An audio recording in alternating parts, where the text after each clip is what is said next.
বিশৃঙ্খলটা একটু আগের থেকে একটু কম লাগতেছে আমার কাছে। তল্লাশির কারণে আজকে সব যাত্রী সঠিকভাবে যেতে পারতেছে।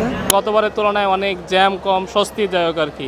এবার ভিন্নতা লক্ষ্য করতেছি যে আসলে একটু শান্ত মনে হচ্ছে আগের থেকে, এবং পরিবেশটা ভালো লাগতেছে, এবং বিশৃঙ্খলটা একটু আগের থেকে একটু কম লাগতেছে আমার কাছে। বাড়িতে মা আছে, মার সাথে ঈদ করার জন্য অত্যন্ত আনন্দের সাথে যাচ্ছি। বাকিটা আল্লাহ তাআলা যদি নিয়ে পৌঁছাই মনে শান্তি লাগবে, সেটাই। এভাবে চেক ছিল, এখন আরও একটু হার্ড দেখতেছি আর কি, আগের থেকে হার্ড পাচ্ছি। আলহামদুলিল্লাহ এবার ঈদ যাত্রা আমাদের ভালো মনে হচ্ছে, ভালো হচ্ছে।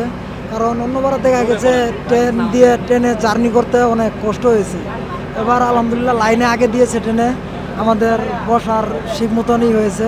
সব কিছু মিলে আলহামদুলিল্লাহ ভালো হচ্ছে। এবার তল্লাশি ভালো হচ্ছে, কেননা এই তল্লাশির কারণে আজকে সব যাত্রী সঠিকভাবে যেতে পারতেছে। এবার এই যাত্রা অনেক আনন্দদায়কই মনে হচ্ছে, এবং গতবারের তুলনায় অনেক জ্যাম কম, স্বস্তিদায়ক আর কি, এবং খুবই ভালো লাগতেছে।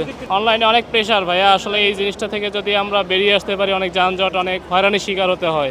সো যদি এটা আপডেট করা হয় জনসাধারণ সবার জন্য খুবই ভালো হয়। তল্লাশি কয়েক জায়গায় আমি চেকপোস্টে আর কি পেয়েছি, এবং তারাও প্রপার ওয়েতেই আর কি চেক করতেছিল।